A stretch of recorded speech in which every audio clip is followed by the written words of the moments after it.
Fala aí, primos, tudo bem? Resolvi chamar hoje um grande amigo, o Tavião, né? É uma grande honra estar contigo. Muito obrigado. É sempre uma honra.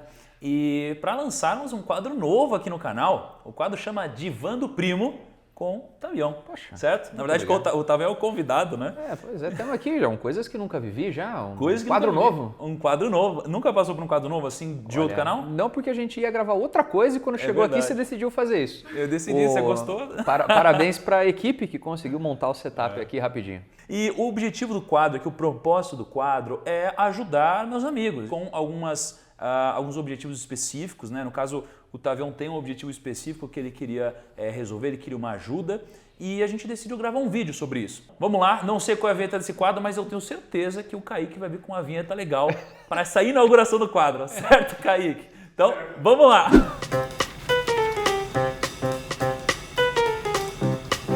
Bom, antes de mais nada, primos, esse aqui é o primeiro quadro, espero que vocês gostem bastante. E se vocês gostarem, não deixa de clicar no botão ali de curtir e não deixa de se inscrever também no canal para receber as notificações dos próximos vídeos que a gente gravar junto, certo? Tavião, estou com a minha prancheta de anotações aqui. Sim. Tá? E eu queria que você contasse para os primos e me explicasse até um pouquinho melhor aquilo que você mandou no áudio, no WhatsApp. Tá? Acho que o legal é falar de como isso aqui começou, né? Que você me Verdade. mandou um áudio falando, cara, abre o seu coração, o que você quer da sua vida? Que eu acho que é muito mais amplo do que quero ganhar mais dinheiro, né? Até porque quando a gente fala de um objetivo financeiro, erra quem acredita que o objetivo financeiro é um fim, né? Sim. O objetivo financeiro geralmente é um meio para você, para que você tenha a liberdade de fazer outras coisas, né? Então, por isso que eu sempre pergunto para quem quer mexer um pouco na sua vida financeira, o porquê você quer mexer, aonde que você quer chegar, o que você quer fazer com o dinheiro. Por isso que eu pedi para você abrir o seu coração. Então, eu queria que você abrisse agora seu coração para todos os primos aqui. Eu acho que esse é o ponto principal que eu percebi que eu estava fazendo errado. Eu tinha um objetivo que ele era numérico, era um objetivo financeiro. E eu percebi isso quando eu passei dele e não aconteceu nada. Né? Então, para dar um pouquinho do contexto, né, da minha vida, eu trabalhei meio desgovernadamente por muitos anos com o objetivo de que eu precisava chegar num número X, porque aquele número X me traria uma certa segurança. E aí eu lembro especificamente do dia onde eu cheguei no número X. Como foi, cara? Cara, foi muito louco, porque assim, eu lembro de... Não aconteceu nada? Assim, Nada, eu fui pra casa, assisti Jurassic Park e tomei um vinho, sozinho. Não nada. Foram muitos anos pra chegar naquilo ali. Assim, desde que eu tava no primeiro ano de faculdade, eu falava, caramba, rapaz, né, se chegar nesse número tal ali, vai ser... E isso aconteceu há 3 anos, talvez. Tinha um certo pânico em mim com o planejamento financeiro, que eu falava, cara, eu preciso resolver isso rápido. Né? Era um problema na sua vida isso daí? Era um problema. A falta de planejamento era um problema? Eu acho que eu tinha um planejamento, mas eu venho da época eu cresci na época da hiperinflação, do constante desemprego. O problema era o medo, então? O medo. De não ter dinheiro em um momento de necessidade. O meu medo até os 30 e tantos anos era virar mendigo. E há muito pouco tempo que eu me livrei desse receio, dessa fobia. Então eu lembro que a primeira coisa que eu fiz, eu lembro, até hoje eu tenho o cheque o primeiro cheque que eu tive do meu primeiro emprego. Que ele acumulou assim uns meses e tal, e eu recebi lá R$700. Isso em 2001 era uma baita grana. E eu falei, caramba, né? Eu tenho esse dinheiro agora. E eu fui abrir uma previdência privada. Por quê, cara? Era o que você conhecia na época? Era o que eu imaginava de aposentadoria, né? Essa coisa do futuro, de ser previdente. Né? Então eu fui até pela semântica da coisa. Lembro que fui no banco e tal, assim, e o cara falou, nossa, mas na sua idade eu nunca vi ninguém fazendo isso. Isso lá em 2001, né? Era diferente. Mas já tinha esse medo que você falou? Absurdamente. Assim, eu vim morar em São Paulo, fazer faculdade com esse medo, né, de se eu ia conseguir continuar na República ou se eu ia para debaixo da ponte. E logo fui vendo que não era bem ali. Naquela época... Ali, como assim ali? Não era na previdência privada. Okay. Né? Como você percebeu isso? Quando eu comecei a ler lâmina de fundo. E daí... Começou a ver que o dinheiro não estava rendendo. E aí você vê que a visibilidade também de um fundo de previdência privada é diferente, né? Então você não sabe exatamente o que está acontecendo. E aí era uma época de juros muito altos, né? 2001, 2002 especialmente, né? E eu lembro de ver fundos ali de renda fixa dando 2,5% ao ao mês. Naquela época, outro cenário. Outro cenário, absurdamente outro cenário. E aí eu lembro de, naquela época, falar assim, caramba, 2,5% ao mês. Se eu tiver 50 mil reais, eu consigo me aposentar. Aposentar. Imagina se tivesse feito um pré-fixado naquela época. Rapaz. Se durasse até hoje. Naquela época devia ter pré-fixado a 60% ao ano, 70%. Meu Deus do céu, dependendo do banco, né? Dependendo do banco, Mas eram outros riscos, né? Era uma outra conjuntura também. Você precisava ter outra... Era difícil você se planejar, né? Até porque você falou da hiperinflação, né? O cenário era muito instável, a taxa de juros era muito alta. Sim. Então a gente não conseguia pensar muito além de 5, 10 anos da nossa vida. A gente não sabia o que iria acontecer. O padrão moeda começou a estabilizar mais ou menos ali, enfim. Eu levei muitos anos para entender que o real ia ser o real. Ia ser o real. Porque eu vi três moedas diferentes na minha infância e adolescência, né? Então era normal você lidar com essa estabilidade. E daí daquilo, cara, fui para alguns fundos ali de renda fixa. Tinha, evidentemente, um parâmetro de valor que eu precisava chegar muito diferente, né? Eu falei, 50 mil reais na época era o que eu sentia que eu precisava para aposentar. Eu não sabia na época que essa taxa ia flutuar tanto. Então eu vi essa taxa caindo ao longo do tempo, conforme eu fui acumulando mais dinheiro, até que chegou um ponto onde eu entendi que seria legal investir em ações. Isso quando? 2007. 2007. Puta! Então, conta pra gente o que aconteceu. Foi um período muito interessante, onde na época no Orkut, comecei a ver comunidades de investimento e tudo mais. E cheguei num fundo de investimento de uma gestora chamada Geração Futuro. Tá, legal. Deve conhecer. Sim, eu já investi por lá no passado. Pois é, eles tinham fundos de investimentos ali que eram muito conceituados, né? Tinham várias outras coisas na época. Tinha um fundo coreano também, muito... GWI? É. Esse daí que quebrou. Que quebrou, né? E o ticket mínimo era 250 pila. Então, pra mim, aquilo era uma coisa, meu Deus do céu, quem tem essa grana, né?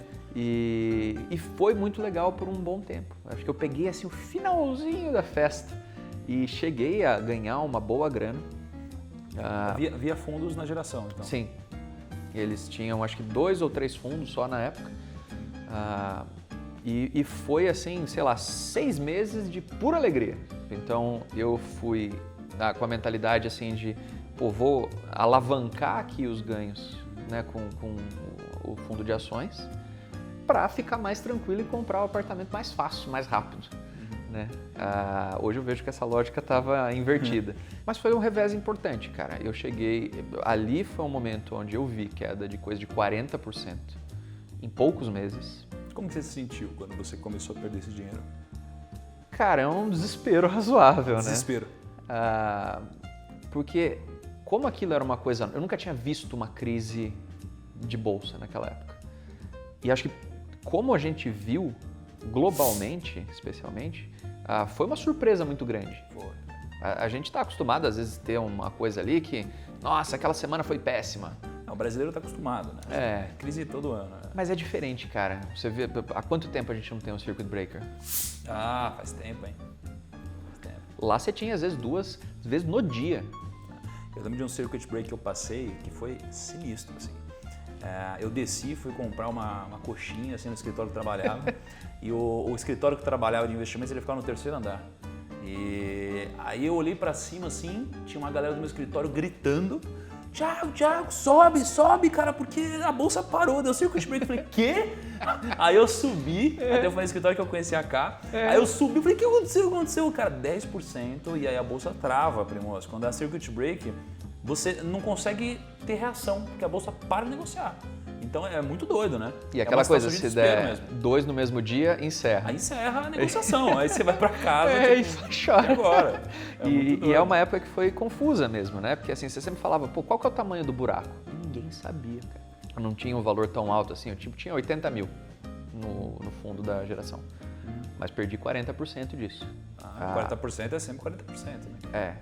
E pra mim, reconquistar aquela grana trabalhando era difícil. Bem difícil. Aliás, acho que é legal pegar esse gancho que você falou e colocar um estudo que eu peguei de um grande amigo chamado Richard. Tá? Eu lapidei um pouquinho, deixei um pouquinho mais simples. E como que funciona o mercado? Acabou de acontecer uma crise. Quando rolou uma crise, como que o mercado está, na sua concepção? O mercado, as pessoas, como que estão? As pessoas estão com medo, desaquecido, mas com baita potencial de upside. Com baita potencial de upside, ou seja, o preço das ações geralmente está barato, tá? As pessoas estão com muito medo, então está barato, mas ou elas não querem ver que está barato, ou elas sofreram tanto, ficaram tão machucadas que elas não querem voltar para esse mercado. Tá? Esse é o cenário pós-crise, tá bom? É todas as empresas querendo vender, querendo desovar, fazendo promoção, pessoal desesperado para vender e tem pessoas com dinheiro que não querem entrar nesse mercado. Esse é o cenário de crise. Nesse momento, começa a entrar no mercado o que eu chamo de smart money. É o dinheiro inteligente. O smart money são aquelas pessoas que já sabem como o mercado funciona, tem um processo, uma metodologia de tomar decisão um pouco mais fria e entende o que costuma acontecer no mercado de forma cíclica. Então, nesse momento, é a hora que eu começo a comprar. Sabe aquela frase de enquanto uns choram, outros vendem lenço? Então, assim, o pessoal está chorando e a gente começa a vender lenço. Então, a gente começa a entrar no mercado. Agora, começa a entrar a mídia super especializada. O que é a mídia especializada? Não é a Veja, não é revistas que falam de outros assuntos e começa a falar de investimentos. Não, a gente está falando da mídia especializada. E a mídia especializada, ela começa a falar do mercado, começa a falar que, caramba, olha o preço aqui, está muito abaixo do valor. Começa a dizer que pode existir um potencial de alta. Esse é o momento pós-crise, em que o smart money começou a alocar capital. Então, nesse momento, a mídia começa a cobrir. Com o tempo, as pessoas começam a acreditar novamente no mercado, começam a pensar que, será que está barato? Acho que está barato, etc. Só que ainda não entram no mercado. E vem quem? Vem o gringo, vem o investidor institucional, começa a vir os grandes players. Eles vão jogar o fluxo aqui. Porque quando eles começam a comprar, para eles comprarem R$1 bilhão ou bilhões de reais, eles movimentam o mercado. Sim. Não é? Eles fazem o mercado. Eles fazem o mercado. Né? E aí eles começam a comprar e o mercado começa a subir. E aí o que começa a acontecer? Aquelas pessoas... Sardinhada, olha e fala, nossa, tá subindo de novo? Pô, não posso ficar de fora. E algumas pessoas começam a comprar também. Só que o que acontece? Aí o mercado ele cai de novo. Não muito, um pouco. Porque o mercado ele nunca sobe em linha reta. Sim. E ele nunca cai em linha reta. Ele sobe, só que muita gente ganhou dinheiro. Algumas pessoas falam, tá bom pra mim. Elas saem. Aí sobe, tá bom pra mim. É isso que acontece. Sobe, realização. E aí, quando começa a acontecer isso, começa a entrar a mídia não especializada. Ou a mídia menos especializada. E começa a falar, nossa, olha o movimento no mercado acionário, como subiu. Sim. E quando começa a entrar a mídia não especializada, começa a entrar também a pessoa física desinformada.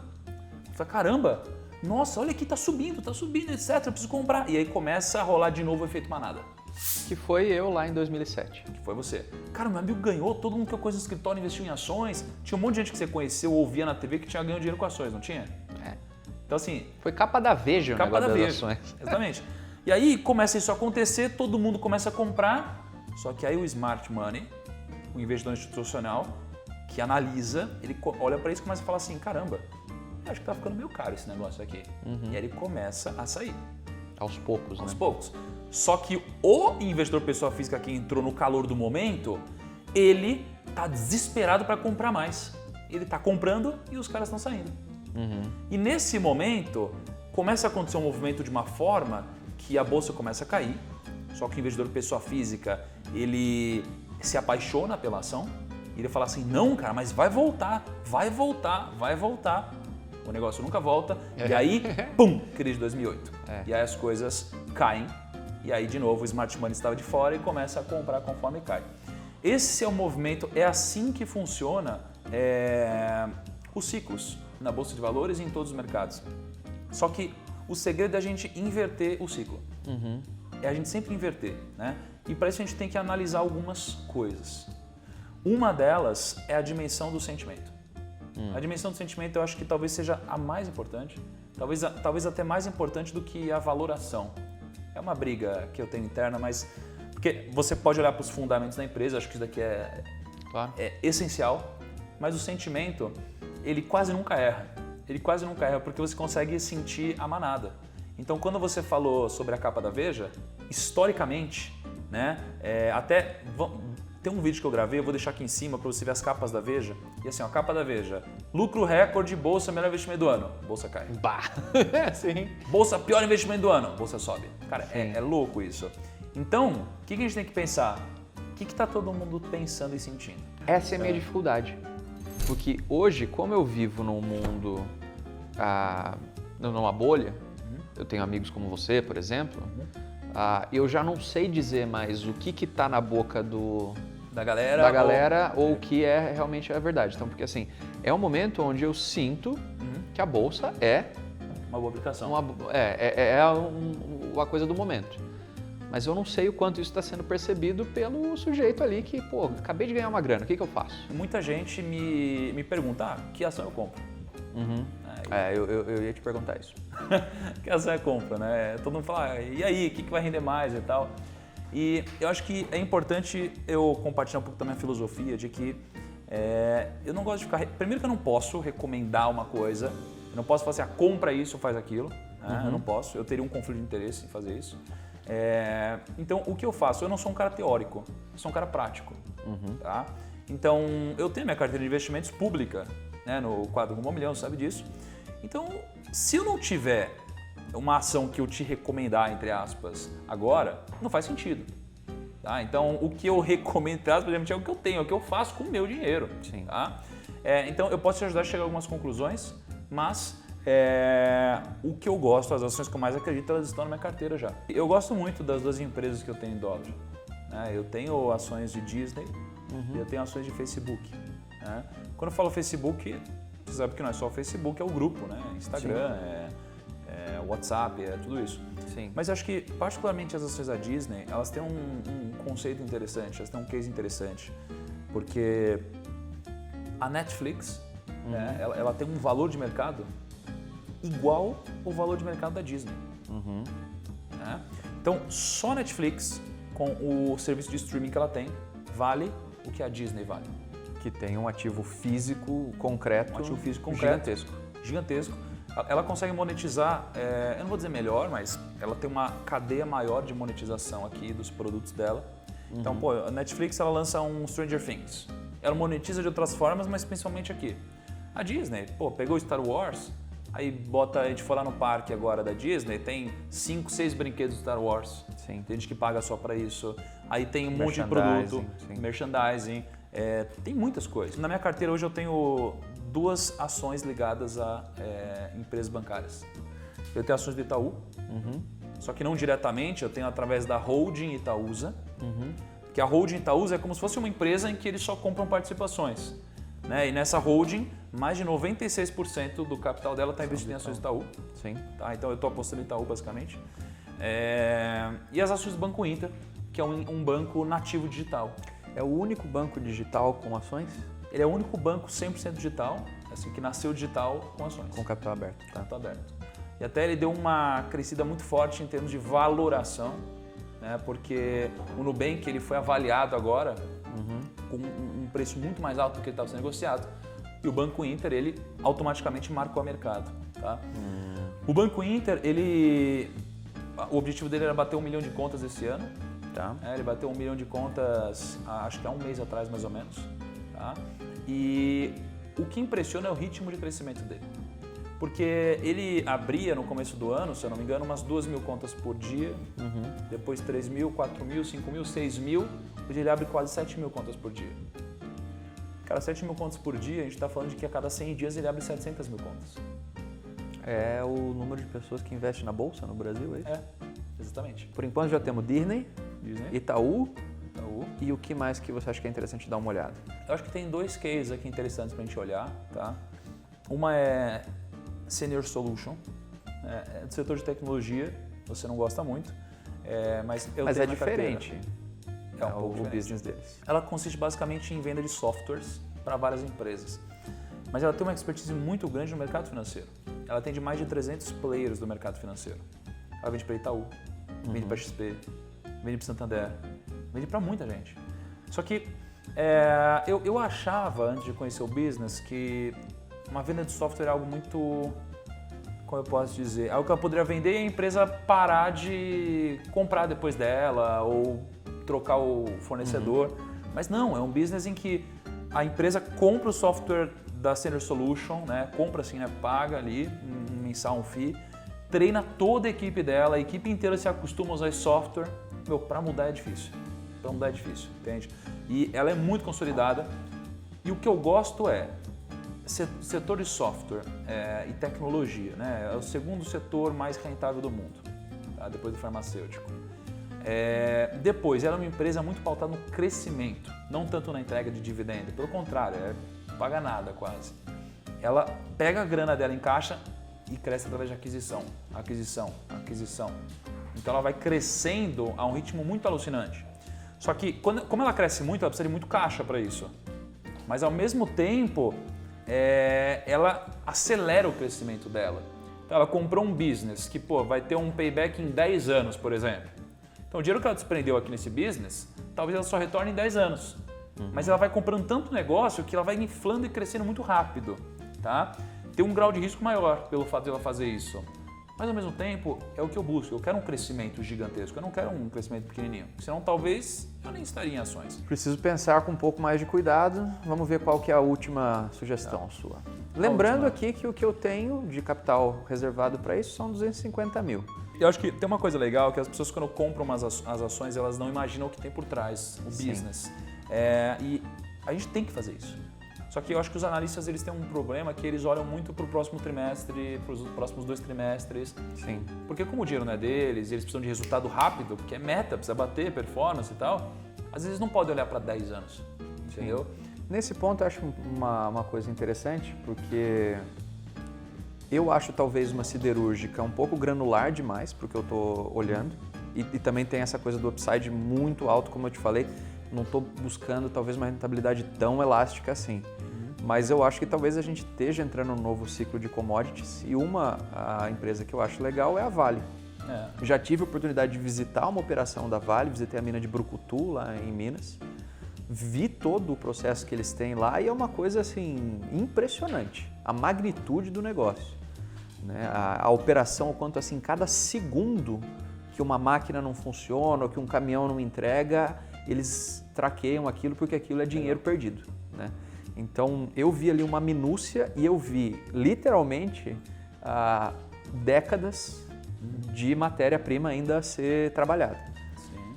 E a gente estava dando uma olhada nos números, ela está com um PL muito interessante, Exato. um PV... Ela tem um PL de quase de 10, alguma coisinha, que é um PL razoável. Tá? Tem essa questão do ciclo da commodity que você falou, acho interessante também. E principalmente ela está sendo negociada, é o P sobre VP. PVP. O preço sobre o valor patrimonial dela, Sim. quase uma vez. É como se ela tivesse sendo negociada, assim, ela tem 1 bilhão, por exemplo, de planta de fábrica. Só que ela tem o ativo, que é o ativo de ser Vale, tem os clientes dela, tem o capital humano, tem tudo isso. E ela está sendo negociada exatamente pelo preço do imobilizado dela. Sim. Não faz sentido, né? Então tem esse fator importante também, né, que a gente viu. Considerando tudo isso, cara, eu acho que assim, eu iria de Vale. Eu acho que gosto da ideia da Disney. Gosto de Itaú, já estava pensando em comprar. E entre Senior Solution e Banco Inter, eu acho que eu fico com o Banco Inter. Porque eu acho que eu conheço um pouco, não que eu entenda a operação, mas faz mais parte do meu dia a dia a operação bancária do que a questão do software. Tá. Então, e eu acredito muito nesse direcionamento mesmo de mais transações digitais e tudo mais. Eu acho que eu teria uma porcentagem um pouquinho menor de Senior Solution, talvez, mas tá certo, acho que pode ser interessante pela questão da diversificação. Assim, você se sente confortável com essas ações a ponto de, sei lá, acontecer uma baixa, um movimento muito doido assim, e você continuar se sentindo bem de ter virado sócio dessas empresas? Você se sente confortável? Você acredita no futuro delas? Eu acho que Disney, Itaú e Vale, se eu ver uma baixa, eu aproveitaria para comprar mais. Porque eu acredito que a gente está no início de Quais são as outras duas que você não aproveitaria? A Senior Solution eu ainda precisaria estudar um pouco mais para entender. Cara, então não compre Senior Solution. Você só pode comprar quando você estiver totalmente confortável com isso.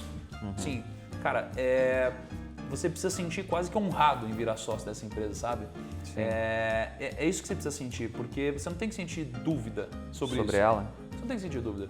Então acho que compensa mais a gente passar um tempo estudando mais sobre isso. Para daí comprar. Para daí comprar. É. Porque o que você acabou de falar de, mas essa daqui eu não sei se eu comprar mais se caísse. Não faz sentido. Tá. Então talvez é melhor excluir. Vale, Itaú e Disney eu tenho certeza Vale, que Itaú e Disney. eu compraria mais se caísse. Legal. Cara, então acho que você Batemos chegou à no sua martelo. conclusão. Sim. Não é? É. Vale, acho que é Itaú isso. e Disney. Tudo bem. Então, agora que você tem isso, cara, quando você tiver um capital e você continuar confiando nessas empresas, você pode cogitar comprar mais, porque a ideia é você ganhar parte do lucro dessa empresa agora e reinvestir no próprio negócio. E com o tempo você começar a ver o seu patrimônio cada vez mais rico, cada vez mais gordo no mundo da renda variável, tá? Bom, quer dar uma última conclusão antes de a gente partir para as compras aqui? Cara, eu acho só que é interessante ter essa conversa que eu nunca tive antes com nenhuma pessoa que me ligou para sugerir uma ação. Caramba. E eu acho que esse é o ponto legal. Acho que esse negócio que você me falou, pô, então sênior você não está 100%, não compra. Eu acho que isso é uma coisa legal, acho que isso é o que as pessoas precisam ter em mente na hora de fazer uma decisão como essa, porque assim, tudo parece um grande negócio da China, quando você está vendo. E eu já passei por situações suficientes para ver que as coisas não são assim. Então, Disney, Itaú, Vale são empresas que minimamente eu já visitei a operação, eu sei como aquilo funciona, então vai um pouco além da minha crença, vai de um negócio que eu realmente vi operando. E que quando eu vi realmente me impressionou. Show de bola. Bom, então, tá bom, vamos fazer as nossas compras e aí você está super convidado para voltar aqui de novo, para a gente ter esse papo de novo e dar um follow-up ad eterno, assim. Poxa, certo? Honrado e feliz. Pô, Tavião, muito obrigado. Obrigado, velho. Por ter me ouvido. Espero que você tenha aproveitado essa cadeira gostosa aí. Cara. Fiquei brincando com o cachorro, conversando, não tem jeito melhor. Show de bola. Primos, grande abraço.